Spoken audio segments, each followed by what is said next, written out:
이 새벽 우리에게 주신 하나님 말씀은 출애굽기 16장 1절에서 21절까지의 말씀입니다. 출애굽기 16장 1절에서 21절까지의 말씀입니다. 우리 하나님의 말씀을 다 함께 읽겠습니다. 이스라엘 자손의 온 회중이 엘림에서 떠나 엘림과 시내산 사이에 있는 신광야에 이르니 애굽에서 나온 후 둘째 달 15일이라. 이스라엘 자손 온 회중이 그 광야에서 모세와 아론을 원망하여 이스라엘 자손이 그들에게 이르되 우리가 애굽 땅에서 고기 가마 곁에 앉아 있던 때와 떡을 배불리 먹던 때에 여호와의 손에 죽었었더라면 좋았을 것을. 너희가 이 광야로 우리를 인도해 내어 이 온 회중이 주려 죽게 하는도다. 그때 여호와께서 모세에게 이르시되 보라, 내가 너희를 위하여 하늘에서 양식을 비같이 내리리니 백성이 나가서 일용할 것을 날마다 거둘 것이라. 이같이 하여 그들이 내 율법을 준행하나 아니하나 내가 시험하리라. 여섯째 날에는 그들이 그 거둔 것을 준비할지니 날마다 거두던 것에 갑절이 되리라. 모세와 아론이 온 이스라엘 자손에게 이르되 저녁이 되면 너희가 여호와께서 너희를 애굽 땅에서 인도하여 내셨음을 알 것이요 아침에는 너희가 여호와의 영광을 보리니 이는 여호와께서 너희가 자기를 향하여 원망함을 들으셨음이라. 우리가 누구이기에 너희가 우리에게 대하여 원망하느냐. 모세가 또 이르되 여호와께서 저녁에는 너희에게 고기를 주어 먹이시고 아침에는 떡으로 배불리시리니 이는 여호와께서 자기를 향하여 너희가 원망하는 그 말을 들으셨음이라. 우리가 누구냐. 너희의 원망은 우리를 향하여 함이 아니요 여호와를 향하여 함이로다. 모세가 또 아론에게 이르되 이스라엘 자손의 온 회중에게 말하기를 여호와께 가까이 나아오라. 여호와께서 너희의 원망함을 들으셨느니라 하라. 아론이 이스라엘 자손의 온 회중에게 말하매 그들이 광야를 바라보니 여호와의 영광이 구름 속에 나타나더라. 여호와께서 모세에게 말씀하여 이르시되 내가 이스라엘 자손의 원망함을 들었노라. 그들에게 말하여 이르기를 너희가 해질 때에는 고기를 먹고 아침에는 떡으로 배부르리니 내가 여호와 너희의 하나님인 줄 알리라 하라 하시니라. 저녁에는 메추라기가 와서 진에 덮이고 아침에는 이슬이 진 주위에 있더니 그 이슬이 마른 후에 광야 지면에 작고 둥글며 서리같이 가는 것이 있는지라. 이스라엘 자손이 보고 그것이 무엇인지 알지 못하여 서로 이르되 이것이 무엇이냐 하니 모세가 그들에게 이르되 이는 여호와께서 너희에게 주어 먹게 하신 양식이라.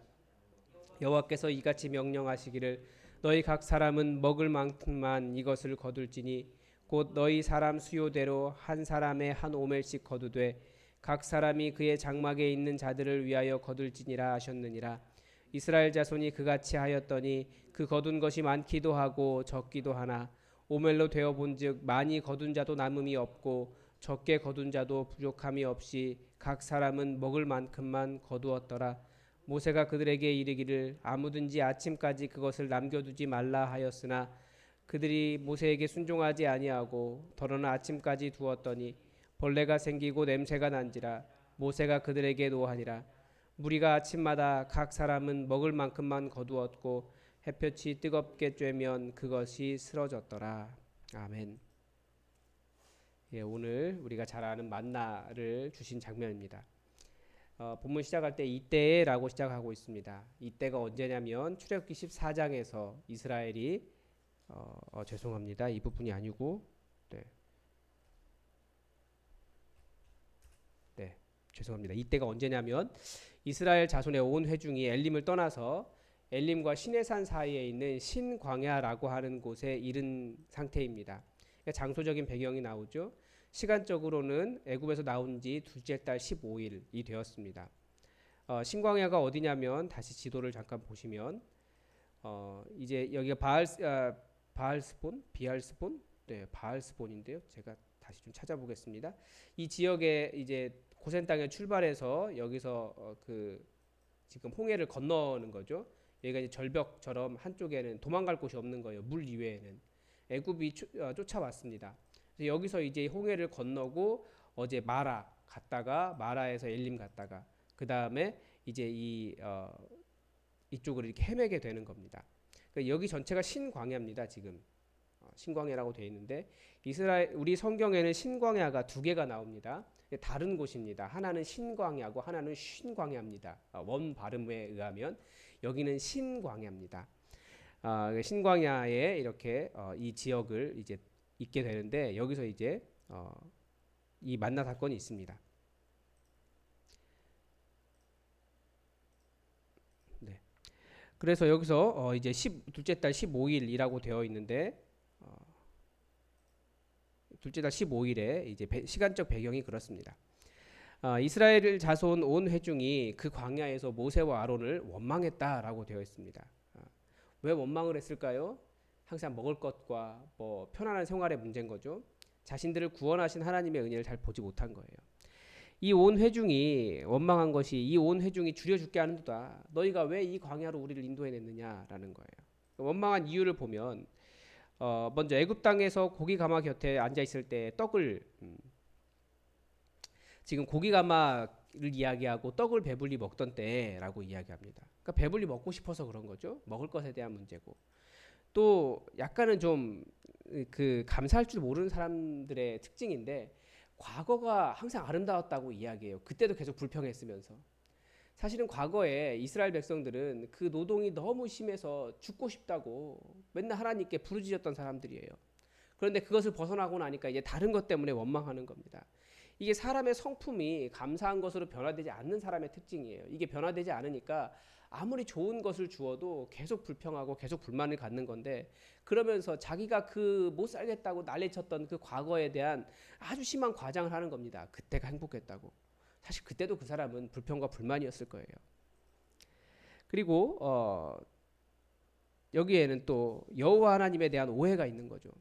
하나님은 그들을 살리시려고 불러주셨는데 그때는 여호와의 손에 죽었었더라면 차라리 좋았을 것이다 라고 하는 정말 얼토당토하는 이야기를 하는 겁니다. 지금 힘드니까. 이게 변화되지 않은 사람들의 특징입니다. 항상 불만이고 마음에 감사함이 없고 그렇습니다. 과장하지 않고 사실대로 좀 볼 수 있는 게 필요해요. 근데 그렇게 되려면 자기 스스로의 성품이 자기 자신의 성품이 변해야 됩니다. 그렇지 않으면 뭘 해도 불평하고 뭘 해도 원망하고 그렇게 되고 하나님께서 구원하신 은혜를 감사할 줄 모르는 사람이 되는 거죠. 근데 그때 여호와께서 모세에게 말씀하셨습니다. 보라, 내가 너희를 위하여 하늘에서 양식을 비같이 내리니 이 은혜가 이 원망이 하나님의 기적을 보게 했습니다. 이거 신기한 일이죠. 그런데 그냥 이것이 이제 만나를 주시면서 명령하십니다. 나가서 일용할 양식을 거둬라. 매일매일 거둬라라고 가르쳐 주십니다. 그런데 이렇게 받은 은혜는 사실은 시험거리가 될 수 있습니다. 왜 그러냐면 이 원망을 통해 받은 은혜는 항상 결과가 나빠요. 하나님께 주세요. 그리고 하나님께서는 사실은 악한 자에게도 비도 주시고 해도 주시고 악한 자도 살아갈 수 있게 해주십니다. 주세요. 그러나 원망을 통해 받은 은혜는 원망을 통해서 받은 무엇인가는 항상 결과가 그렇게 좋지 않습니다. 하나님께서 오히려 시험거리가 되도록 하셨습니다. 그게 뭐냐면 여섯째 날에 여섯째 날에 매일 그것을 거두지만 여섯째 날은 날마다 거두던 것에 갑절을 거둬라라고 말씀을 하십니다. 안식일이 되면 2배가 되는 거예요. 그런데 여러분 한번 생각해 보십시오. 이런 하나님의 은혜를 하나님을 믿을 수 있습니까? 과연 우리가 6일 동안 살았는데 마지막 7일 그 6일 동안 매일 걷던 것 그런데 마지막 6일째 7일 안식일이라고 해서 그때 갑자기 2배를 가져도 되고 매일 같이 하루가 지나면 썩던 것이 안식일이 되면 썩지 않고 하루를 더 간다는 것이 말이 됩니까? 이게 하나님의 신비인데 사실은 사람들에게 시험거리가 되는 것이 이거예요. 원망하는 사람들의 시험거리가 되는 것. 하나님을 믿지 못한다는 거죠. 하나님 또 왜 그러십니까? 라고 하는 하나님을 믿지 못하는 하나님에 대한 불신이 그 가운데 있기 때문에 시험거리가 되는 겁니다. 그래서 하나님께서 그들에게 은혜를 주셨는데 그게 뭐냐면 저녁에는 고기를 먹게 하고 아침에는 떡으로 배불리시리니 8절에 그렇게 이야기하죠. 여호와께서 자기를 향하여 원망하는 것을 들으셨습니다. 그런데 여기에 이제 모세가 그런 말을 해요. 우리가 누구냐라는 말을 합니다. 지금 너희의 원망은 우리를 향하여 함이 아니오 여호와를 향하여 함이로다라고 말합니다. 그러니까 하나님의 말씀을 대행하는 자들에 대한 원망과 그 불평, 싸움 이것에 대해서 하나님을 대적하는 것이다라고 이야기합니다. 사실 우리는 보면 알아요. 정말 하나님의 말씀을 전하는 사람인지 아니면 하나님의 말씀을 이용해서 사람들을 이용하는 사람인지 우리는 알 수 있는데 이 사람들은 그 정도까지도 구분이 안 되는 아주 원망이 큰 사람들이었습니다. 그래서 그것이 여호와 하나님을 대적하는 것이다. 그렇게 하지 말아라. 처음부터 이야기했던 일을 계속 또 반복하는 겁니다. 그래서 이제 10절에 보면 그들이 광야를 바라보니까 여호와의 영광이 나타났습니다. 그러니까 모세가 말씀을 대리해도 하나님의 영광이 임하였다라는 것을 알 수 있습니다. 알 수 있다라는 거죠. 백성들이 분명히 알았어요. 모세가 하나님의 말씀을 대언하고 있다라는 것을. 그런데도 계속해서 이스라엘은 하나님을 원망하며 하나님을 대적했습니다. 그런데 하나님께서 그래도 그들에게 그들을 먹이시고 그들에게 고기를 배불리 먹게 해주시고 떡으로 배부르시면서 내가 여호와 너희의 하나님인 줄 알리라 하라라고 말씀하셨습니다. 원망이 분명히 어떤 은혜가 된 건 맞아요. 하나님께서 채워주신 거죠. 그리고 하나님께서 내가 너희의 하나님이다라는 것을 분명하게 보여주셨습니다. 13절에 그 결과가 나오죠. 저녁에는 메추라기가 와서 진에 덮였고 아침에는 이슬이 진 주위에 있었다. 근데 그 이슬이 마르고 나면 그것이 둥글고 작고 둥글며 서리 같은 것이 있었는데 그것이 하늘에서 이렇게 다 갈아서 내려온 밀가루 같은 그런 거였습니다. 먹을 것이었습니다. 정말 신기하죠. 이런 일이 일어났다는 게. 하나님은 그러니까 이런 것도 하실 수 있는 거예요. 그러니까 만나 외출하기를 주시는 은혜가 있었습니다. 그런데 이제 첫 번째 시험거리가 나오죠. 그게 뭐냐면 너희 각 사람은 먹을 만큼만 이것을 거둬라. 이게 첫 번째 순종할 일이에요. 이 말은 무슨 이야기를 합니까? 첫 번째는 너희를 먹이시는 분이 여호와 하나님이시다. 그러니까 먹을 것 때문에 갖는 것 때문에 탐욕을 부리지 말아라 라고 하는 겁니다. 첫 번째 순종할 일이 이거였어요. 그런데 사람들이 어떻게 했습니까? 이제 걷어 보니까 어떤 사람들은 거둔 것이 많기도 하고 적지만 재어보면 다 똑같이 된다는 거예요. 그리고 두 번째 시험이 나옵니다. 두 번째 명령이 뭐냐면 19절에 아무든지 아침까지 그것을 남겨두지 말라 하였습니다. 이게 두 번째 순종할 일이었습니다. 사람들이 어떻게 했습니까? 역시 순종하지 않았어요. 덜어는 아침까지 두었더니 벌레가 생기고 냄새가 난지라. 그래서 모세가 그들에게 노했죠. 하나님께 순종할 마음이 없는 거예요. 여기서도 모세에게 순종하지 아니하고, 그러니까 하나님께서 말씀하셨는데 모세에게 순종하지 않았다라고 표현하고 있어요. 하나님의 말씀을 대언하고 있기 때문에 그렇습니다. 그리고 이것이 결국은 하나님을 대적하는, 모세에게 대적하면서 하나님께 대적하는 것이기 때문에 그렇습니다. 그래서 하나님께서 말씀하시면 순종하겠습니다. 하나님께서 무엇인가 하나님의 살아계심을 보여주시면 순종하겠습니다 라고 하는 말에는 굉장히 큰 오류가 있습니다. 뭐냐면 탐욕은 순종하려는 마음보다 훨씬 더 강합니다.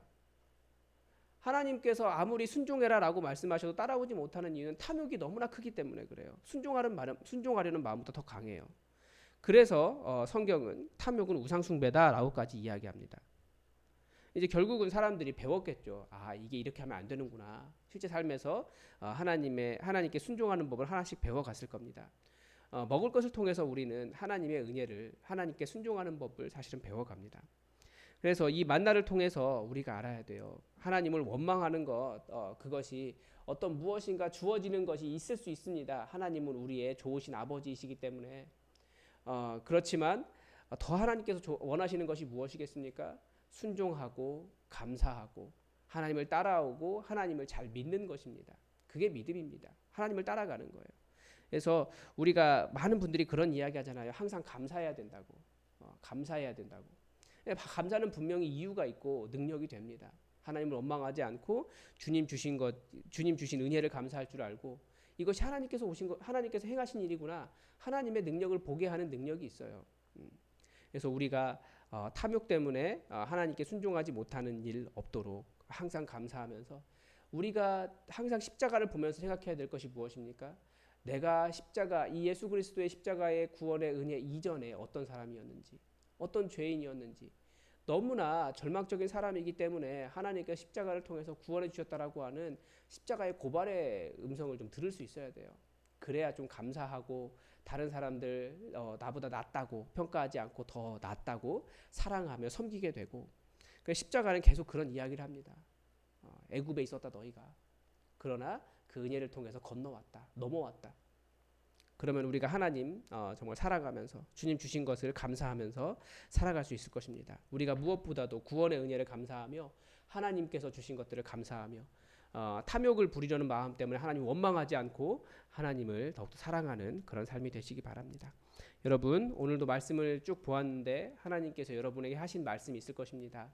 각 심령에 말씀하셨을 텐데 그 음성 잘 붙잡고 여호와의 하나님 되심이 여러분의 삶에 강력하게 나타나도록 함께 기도하시기 바랍니다. 기도하겠습니다.